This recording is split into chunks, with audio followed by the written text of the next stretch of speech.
those of you that have read my book, Messages from the Universe, will know that I write a lot about the ancient times of India. Now, I'm not a historian, but my work has taken me to look into the old oracles of India, and I've opened a number of oracles that have told me amazing things about my life, amazing things about the past, and hint at all sorts of astonishing things that once existed.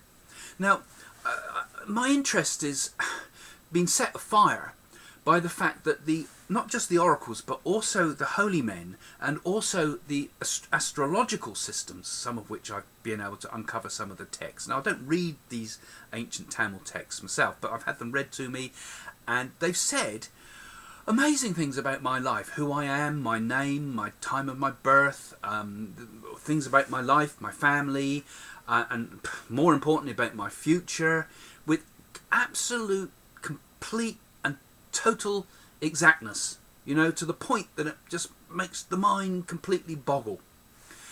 And the people that wrote this, allegedly, by in these ancient leaves, that are copied and copied and copied, you know, over centuries, are supposed to have lived thousands of years ago. And there's hints of the future of mankind in some of these leaves I've found, and in other people's leaves sometimes. But there's also talks about these ancient times, and I've become quite intrigued by it. And although I can't go into a great deal of detail now, I just get your thoughts going a little bit about some of these things. And I'm going to write more about this in the sequel to my book, Messages from the Universe. I've started doing some research on it. But just a few thoughts. I mean, you might have heard, obviously you've heard of Atlantis. I mean, that was the old, you know, city that Soros spoke about, and Plato, about the sinking of Atlantis. We know about that. That's commonly known. Some may also know about Doggerland, which was a land off the coast of East England that linked England to Norway, you know, and that land sank beneath the sea, and that's pretty well now accepted as historical fact that did exist. Whether it sunk fast or it sunk slowly, like a series of fens sinking under, we're digging up stuff all the time from the ocean bed there that suggests there was an old civilization there. But south of India, they've also found temples way, way deep down under the sea. I believe about half a mile under the sea, some of these temples, which suggests that there was a huge landmass south of India that sank under the sea. And perhaps this was the place where the Tamil documents that I've accessed originally came from. Now, the thoughts are, because in some of the really ancient texts of India, it talks about a landmass that existed south of India that went right the way from the south tip of India, right the way across, like a giant triangle really, right the way across to Australia, and on the other way right across to Madagascar. And this huge landmass, they even claim, they say, was the cradle of original man. It was where the Aryan race came from. It was the first man came from Lemuria, as the Westerners have called it. But in the Tamil, it's called Kumari Kandam. Now, Kumari Kandam may or may not have existed. I believe that it could well have done. It keeps coming up time and time again in the old texts as something existed there. Whether it was as huge as I've just described, or whether it was just a very large landmass south of southern India, there was definitely something going on there.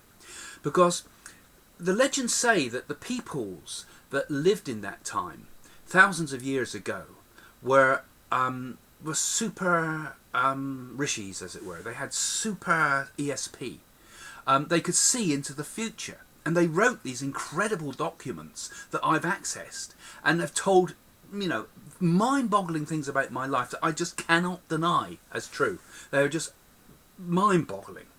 So something was definitely going on back in those times, and so my hope is just to stimulate your interest at this stage, to look into these things a bit more. Look forward to my new book, and maybe you'll enjoy my existing book where I've talked about these things. There's a bit of a plug. But, you know, it is fascinating. There was a time when mankind had perhaps powers that we don't have now. And just to talk a little bit further about this, because, you know, you think about how long we've been here. You know, they talk about, Kumari Kandam may have been about 14,000 years ago, some people say. Or it might have been far, far further back than that, you know. It might be millions of years ago. You think how long it's taken for us to evolve. You know, it's inconceivable the amount of time that we've, as a species, been on Earth in order to develop this incredible body. Look, our hands, how long would it take to develop those? Our eyes, the ability to see, the brain, you know, the body itself is just such a fascinating thing. How many millions and millions of years have we been evolving on this planet to get to this stage? And in that time, it seems inconceivable that only the last 15,000 years odd have we got any record of civilization, you know? There must have been things far, far back.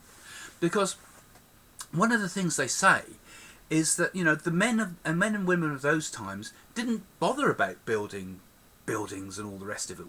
They didn't need it. Why bother? You had you were living in a different way. You were living in a state of higher consciousness. You were living in a state where the world, perhaps, you know, if you take the position of Kumari Kandam, for example, maybe that was a tranquil world. Maybe it had, you know, plenty of food. Maybe there were shallow waters and we could live on shellfish or abundance of fruit in a world where we didn't need to bother about building shelter because it was warm and comfortable and so on. So, you know, we've been here a long time, and it makes me think that, you know, that the ancient world had maybe these other places, these other worlds where this other landscape where mankind could evolve their powers into different ways. And perhaps when those things went, and we were forced into a more materialistic age because, you know, we had to survive, maybe we lost those great knowledge from those times, you know. So anyway, it's just to get your thoughts going on these things. And like I say, I'm going to write a lot more about this, so I'll come back to this topic later. And yeah, I hope you just enjoyed these thoughts.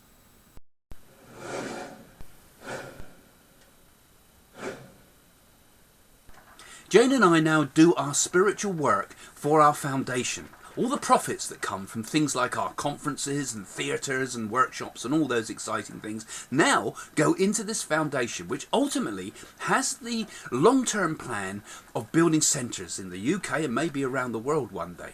But meanwhile, we've been doing a lot of direct spiritual work with it. We've been going out, feeding people in India, giving to the destitute, giving to beggars. We've helped feed schools, helped orphanages, and we've even given cows to older people that have no other form of income.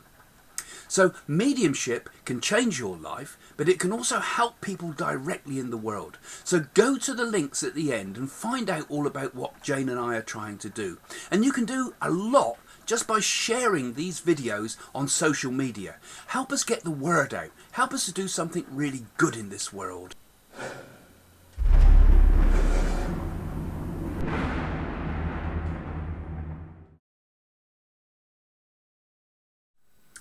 Click on this picture of me to subscribe to our channel and see all of our latest videos as soon as they're published. Or click on this next video for more of our stuff.